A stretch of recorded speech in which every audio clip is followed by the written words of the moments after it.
Assalamualaikum warahmatullahi wabarakatuh.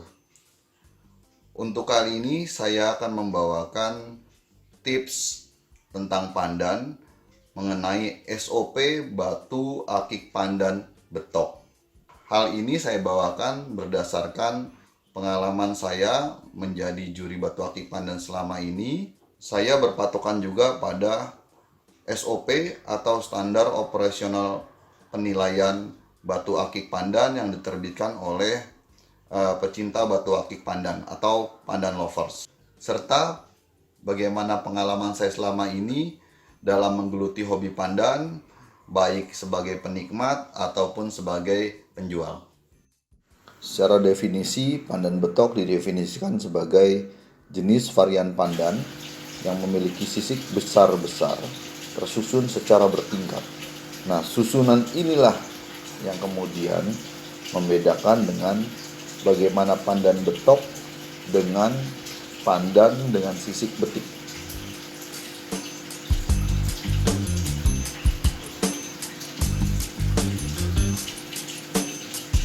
Oh, berhasil.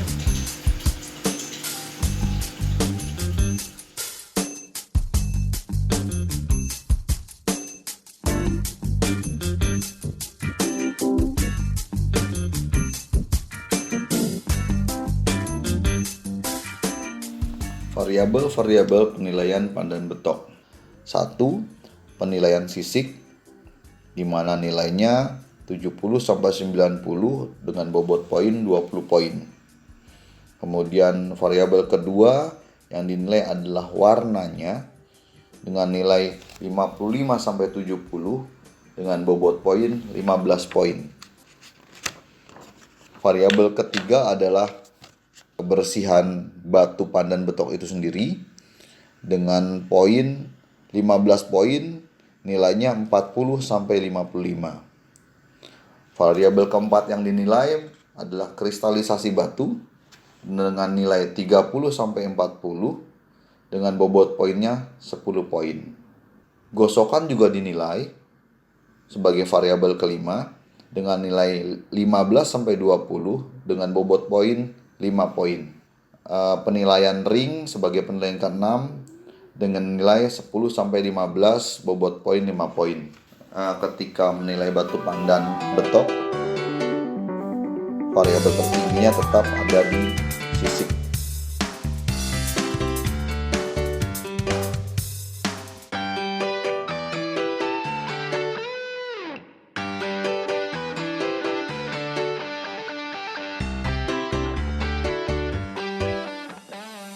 Variabel pertama adalah variabel sisik. Seperti saya katakan bahwa variabel tertinggi penilaian untuk pandan betok adalah penilaian sisiknya. Bagaimana penilaian sisiknya? Satu yang dilihat adalah kerapihan.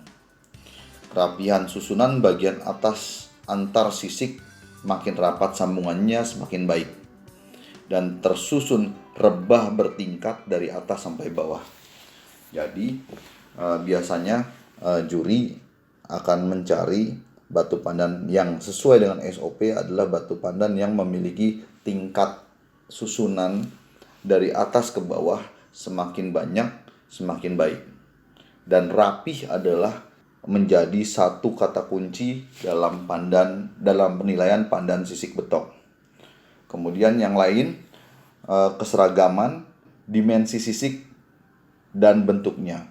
Untuk penilaian kerapihan, ini poinnya 8, kemudian keseragaman dimensi sisik dan bentuknya 7. Jadi, juri juga dipandu untuk menilai bagaimana mencari batu pandan betok, ukuran sisiknya kalau bisa dicari yang lebih seragam. Kemudian variabel lain adalah terlihat proporsional terhadap ruang badan batu.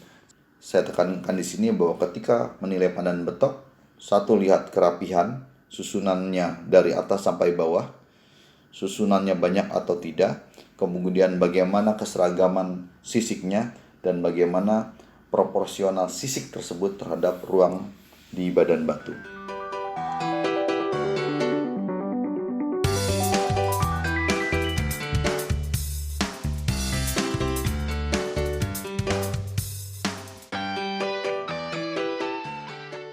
Variabel penilaian kedua adalah variabel warna dengan nilai 55 sampai 70, bobot poin 15 poin.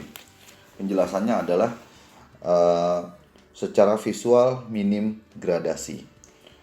Juri dituntut untuk mencari batu pandan yang secara warna dia rata, minim gradasi, minim flek di dan batu, dan minim flek di sisik.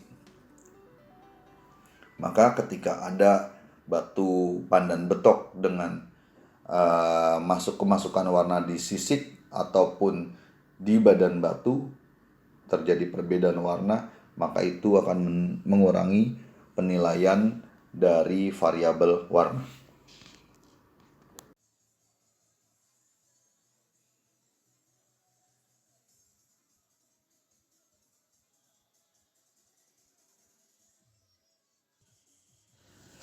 Variabel ketiga penilaian batu akik pandan sisik betok adalah variabel kebersihan dengan nilai 40-55, bobot poin 15 poin.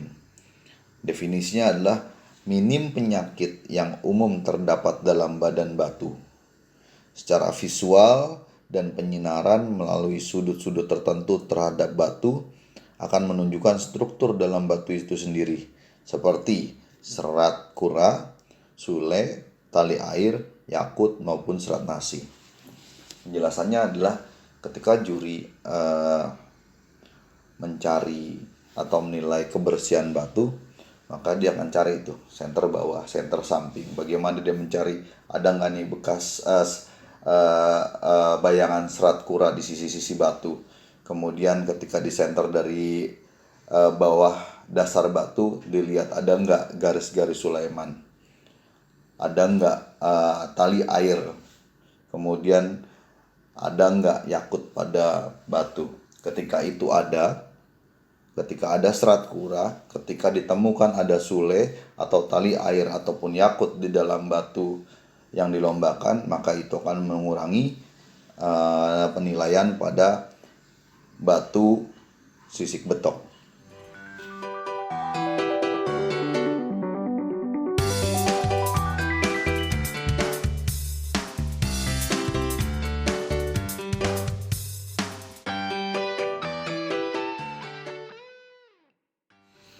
Variabel keempat yang berpengaruh terhadap penilaian batu akik pandan betok adalah variabel kristalisasi dengan nilai 30-40 dengan bobot poin 10.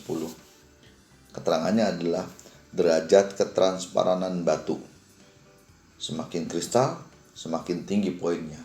Penjelasannya, ketika semakin kristal batunya, maka ketika dibandingkan dengan batu-batu yang ada, maka dia akan mendapatkan poin tertinggi. Yang nggak kristal, ya otomatis nilainya ada di bawah batu pandan betok yang lebih kristal. Kriteria kelima penilaian adalah penilaian gosokan dengan nilai 15-20, bobot poinnya 5. Gosokan dinilai berdasarkan satu, tampilan atas.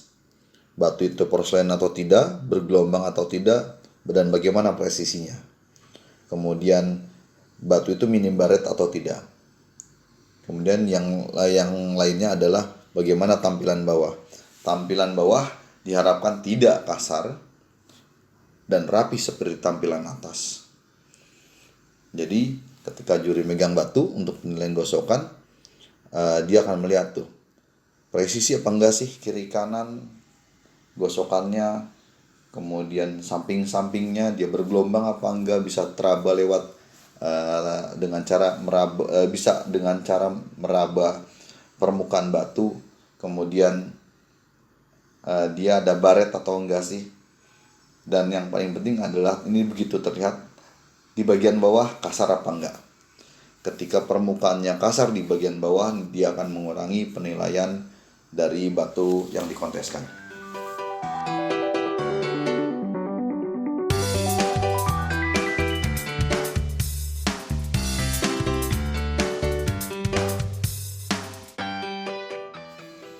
variabel terakhir yang dinilai adalah variabel ring dengan nilai 10-15, bobot poin 5 poin. Yang perlu ditekankan adalah bahwa di sini tidak mempermasalahkan jenis bahan dan motif.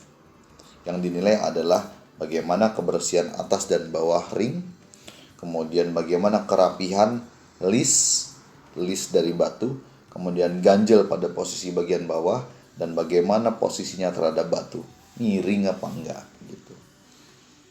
Ketika miring, nilai turun. Ketika ganjelnya itu tidak rapi bagian bawah, harusnya nilainya turun juga.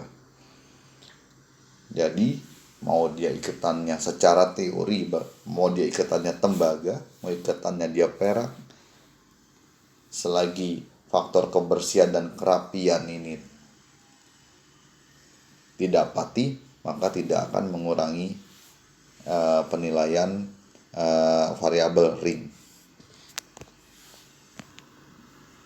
Cari pandan yang memiliki susunan lebih banyak trap dari atas sampai ke bawah.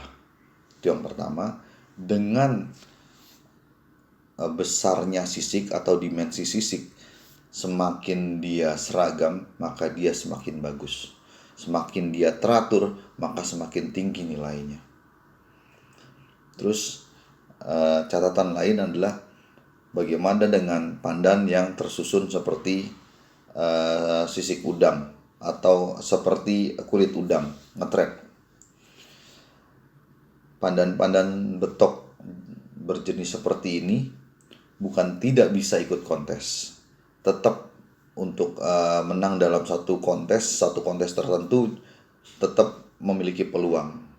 Tetapi ketika dia trap dari atas sampai ke bawahnya itu hanya sedikit, maka bila dia bertemu dengan batu pandan betok di kontes dengan susunan sisiknya dari atas sampai ke bawah lebih banyak, maka cenderung biasanya pandan-pandan seperti atau pandan-pandan yang tersusun sisiknya seperti pandan-pandan yang sisiknya tersusun seperti kulit udang itu cenderung biasanya kalah karena trapnya biasanya tidak banyak. Oke, terima kasih buat atensinya. Semoga ini berguna dengan melihat pandan-pandan yang memang legenda buat saya, yang memang juga menjuarai beberapa event kontes. Ini jadi satu patokan, jadi satu acuan, atau bisa juga menjadi satu referensi bisa menjadi referensi ketika kita mau mencari batu akik pandan yang akan kita koleksi, yang akan kita beli, atau yang akan kita nikmati sebagai pakaian sehari-hari. Oke, waalaikumsalam warahmatullahi wabarakatuh. Salam pandan selalu di jari.